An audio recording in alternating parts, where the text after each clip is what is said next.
Nous lisons Frère Branham. Les fondements fondamentaux pour la foi.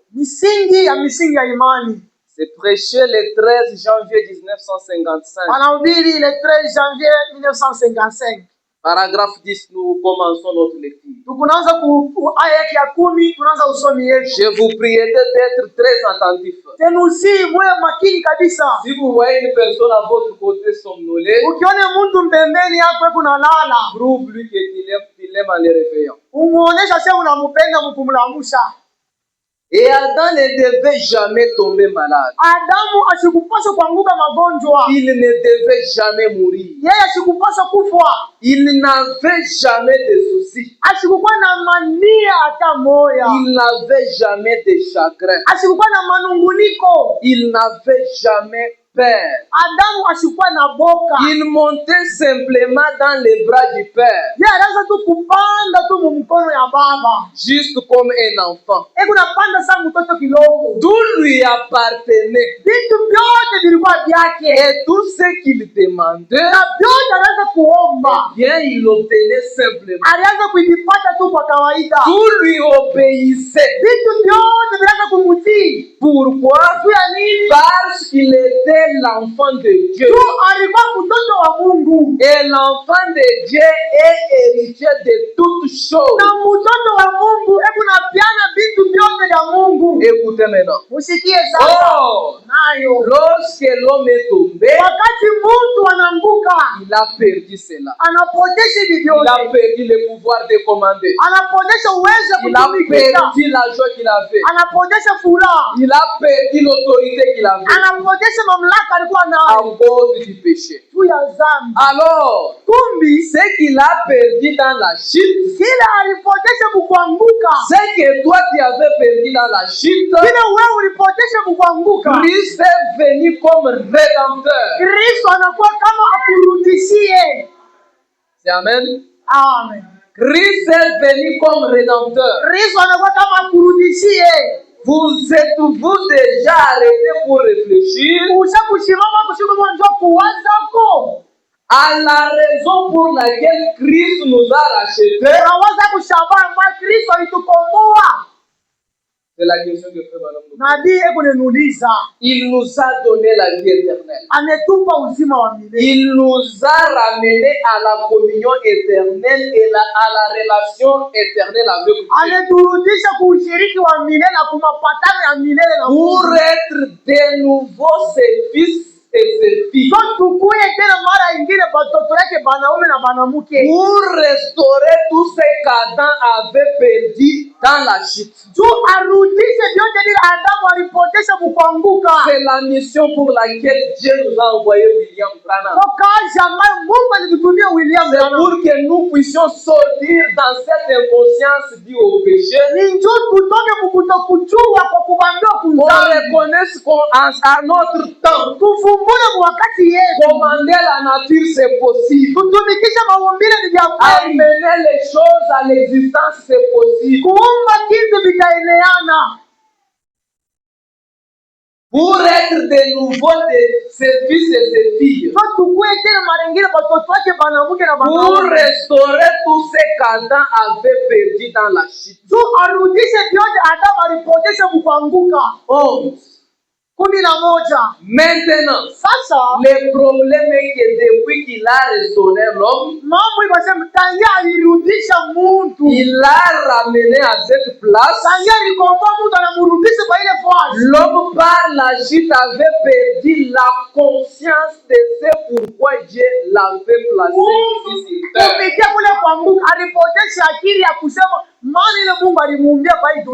C'est ce qui fait que vous verrez une personne commettre facilement des péchés. Pourquoi? Il a perdu la conscience. Il avait de savoir qu'il était un petit créateur. Qu'il détenait entre ses mains l'autorité de toute l'humanité. Il pouvait dire à un animal d'éviter là-bas et aller là-bas, l'animal obéissait.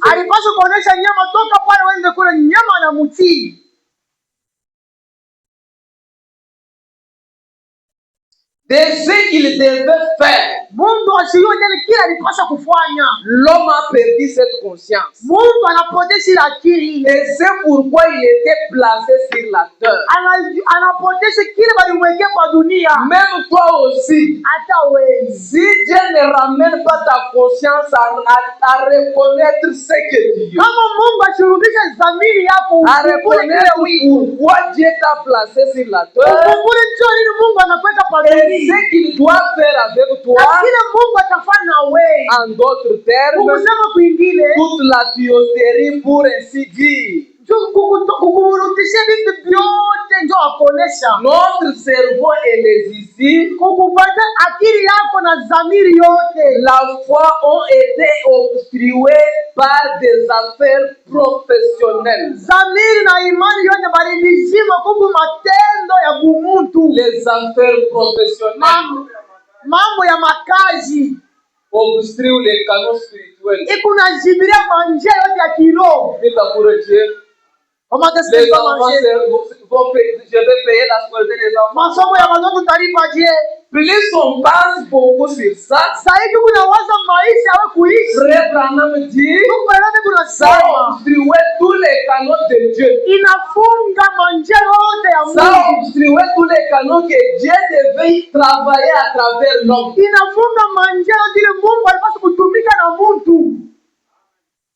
Les affaires professionnelles,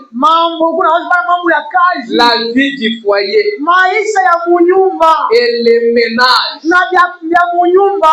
sont les plus grands combats que nous avons. Ce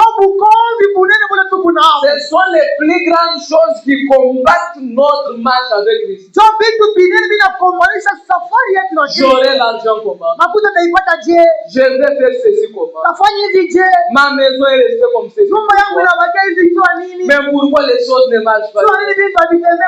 Pourquoi? Quand on ne parvient pas à découvrir que nous avons notre Père Céleste,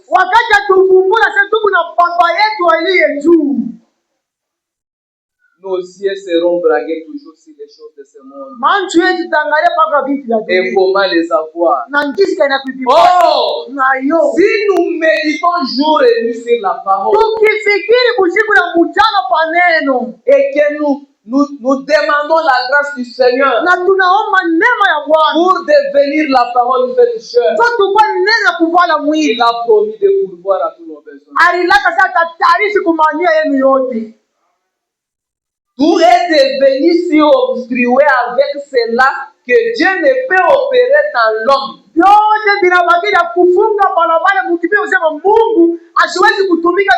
Les affaires professionnelles, la vie des foyers, les ménages ont obstrué cela que Dieu ne peut opérer dans l'homme au travers de ces canaux comme il l'avait prévu.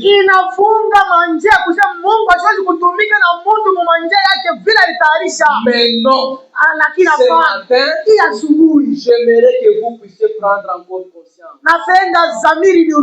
que même si vous travaillez avec un seul bras, l'autre cherchant Dieu, c'est alors que tu seras enrichi. Prenez seulement conscience de ce que vous êtes. Et dans cet état où vous êtes, vous verrez ce que Dieu va faire. David, le veillant guerrier, ou autrement Élie appelé et où est placé. C'est prêché le 18 avril 1955. 18 avril 1955. Paragraphe 3. Et David, c'était un petit garçon berger. Qui était berger. Il habitait à Bethléem avec son père. Qui était de la tribu d'Ephraïm. Et un petit homme noble. Le 8e de son père. Son père Isaïe, baba yake Isai, lequel était un Éphraïte. yeye alikuwa mkizazi cha Efraimu. Maintenant écoutez. Sasa Et David, na Daudi, depuis sa tendre enfance, tangia kubutoto wake, depuis qu'il était né ici sur cette terre, tangia alizaliwa kwa dunia hapa, il savait que Dieu était avec lui. Daudi alisema Mungu yuko naye. Il y a des gens ici, Kuko bantu hapa, tel que je vous avais dit le vendredi, hata mimi ninaonyesha mkashitano, même quand il jouait avec les jeunes gens de ton âge, hata kama kutoka kucheza na même batoto là au village où il était, hata kumutini kule il sentait toujours en toi qu'il y a une profondeur qui m'appelle. ulianza kusikia sasa kuko upana fulani kuna Bien njia, qu'il ne savait pas comment croiser cette profondeur, hata bila kuingiza na kubumbana ile upana. c'est le même état que David se So retrouvait. hali ile Daudi alikuwa na yeye, Comme il était la semence royale, Daudi alikuwa ni kizazi cha ufalme. il savait que Dieu était avec lui. Daudi alisema Mungu alikuwa naye Avant qu'il ne fût béni de quelque manière que ce soit, mbele, alikuwa munamuna yote ile ilistahili. il marchait comme ça. Daudi anaweza kutembea ile hakikisho, alijua Que moi ici, asema mimi huyu j'ai ma cité à dessein. Mungu analamusha njua kazi Et toi, fulani. David, Na wewe Daudi tu n'es pas ici par hasard. hauna hapa kwa mchezo, Il y a une mission kuko kazi pour fulani, laquelle Dieu t'a appelé. kazi ile Mungu anakuitia Sauver les autres. kuokoa watu wengine, Apporter le salut à l'humanité. kupatia ulimwengu wokovu, Aller racheter d'autres personnes. kwenda kukomboa watu wengine. Si Dieu peut m'aider Kama Mungu anaweza à kunisaidia amener chaque homme ici présent ya kufikisha kile nafsi hapa, à connaître que Dieu compte sur lui ya kuvumbua sema Mungu kuna mtumaini, pour le manifester, tu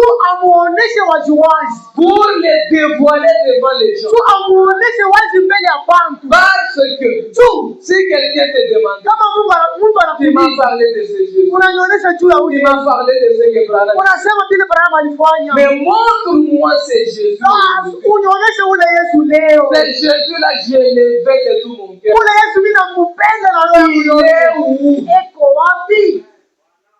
Il est où aujourd'hui? Eko wapi leo? Frère Branham va nous répondre. Ndugu Branham atetujibu. Il savait que Dieu était avec lui. Daudi alijua sema Mungu eko naye. Jésus-Christ est le même hier, aujourd'hui et éternellement. Yesu Kristo ni moja moja jana leo na milele. C'est prêché le 10 août 1952. Panahubiri le 10 août 1952. Nous sommes au paragraphe 16. Utasoma ku aya yake ya 16.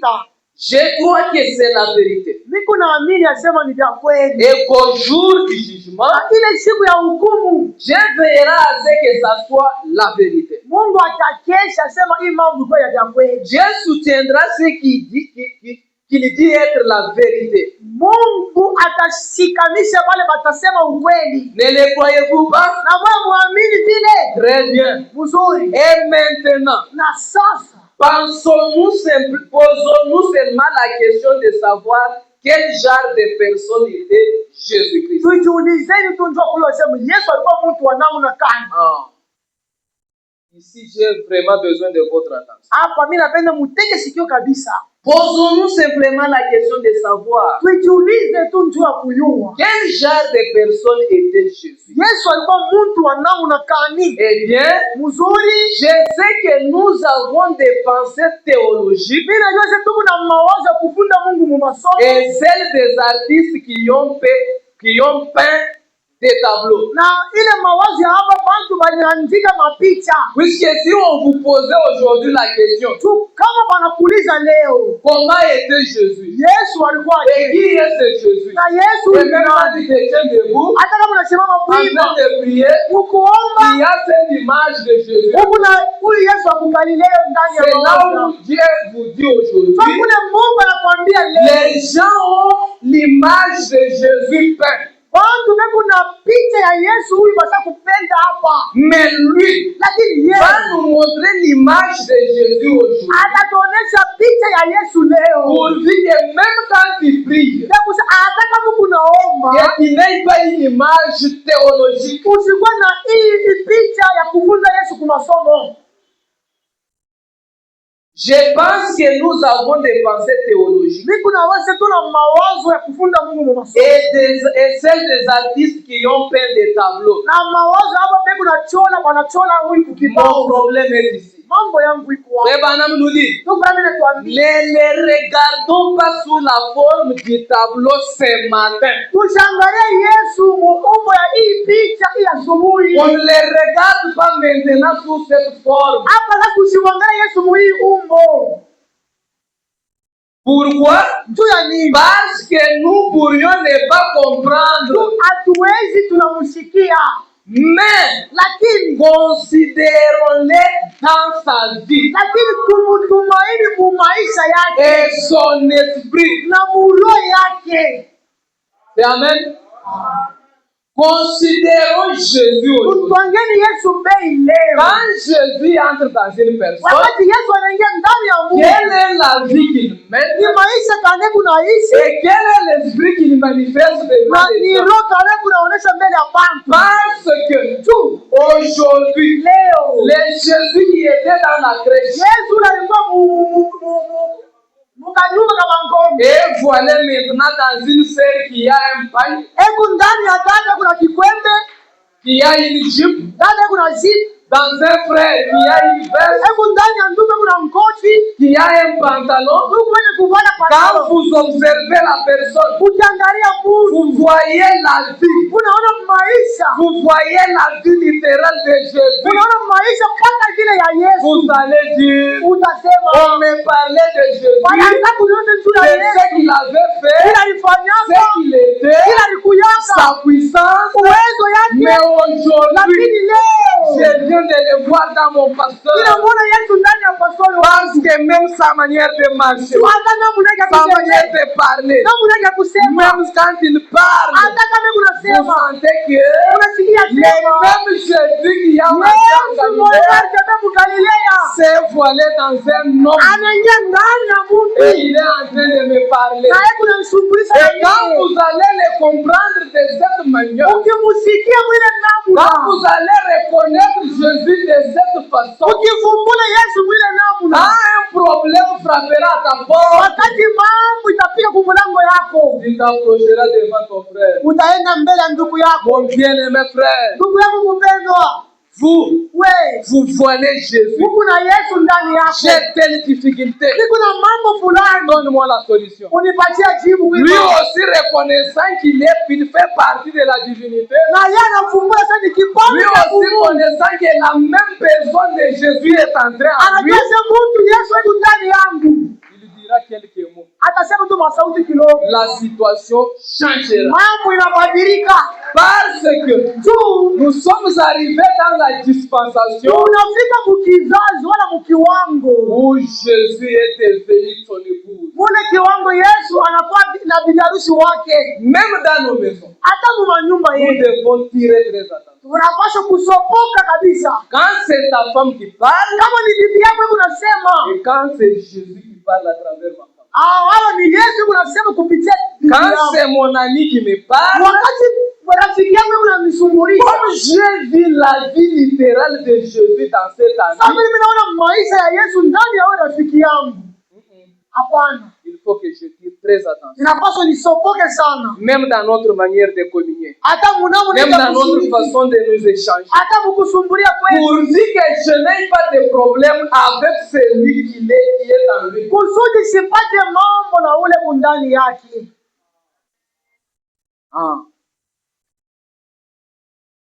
Mais considérez-les dans sa vie, son esprit. Donc, Jésus, lorsqu'il reviendra sur cette terre corporellement, ça sera alors trop tard pour nous de penser à quoi que ce soit à ce sujet. Les gens veulent voir ce que Jésus était.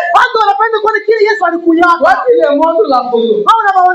Ça va l'aider à quoi? C'est bien vous venez dans la présence divine. Ni mzuri unakuwa mbele ya Mungu. Dès que la parole est en train de prêcher, Wakati neno mbele unahubiri, elle ôte en vous la boisson. inatosha mpombe ndani. Quand vous irez, Wakati vous utaenda, témoignerez, utaanza il kushuhudia, y a une puissance qui m'a dominé. huko uwezo inanitawala.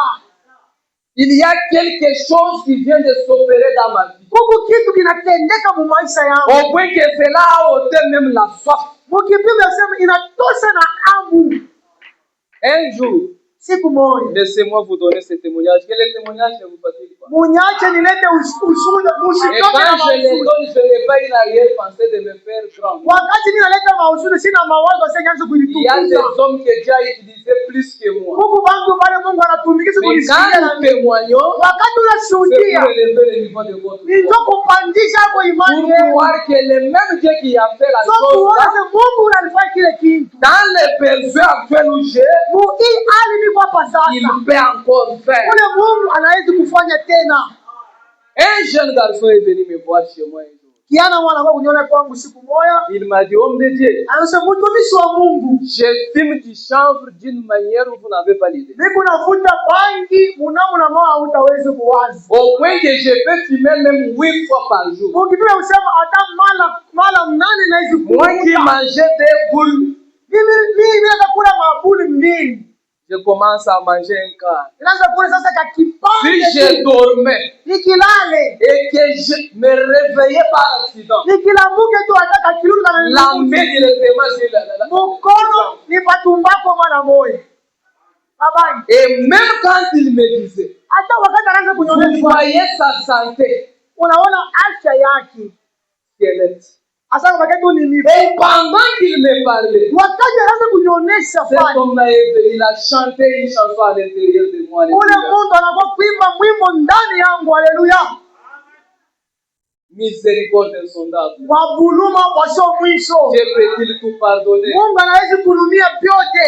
J'ai senti la compassion. Nasikia buluma. Ukabula naye kwa mateso. Je lui ai dit, Ninamwambia, tiens-toi debout. simama Il bwima. s'est tenu debout. Anasimama bwima. Viens m'embrasser. Kwa unipokelee. Il m'a serré dans ses bras. Ananipokelea mkono Quand wake. il m'a serré dans les bras, Wakati j'ai ananipokelea. senti comme quelqu'un qui transportait une charge. Nikasikia sasa ni Mungu anabeba Après, kuzito. il m'a relâché comme voulant tomber. Kisha ananyatia sana Je taka l'ai kufa. serré très fort dans mes bras. Anamupamba nguvu mikono Il yangu. a pleuré. Analia. Pleuré. Analia. Il a pleuré. Analia kabisa.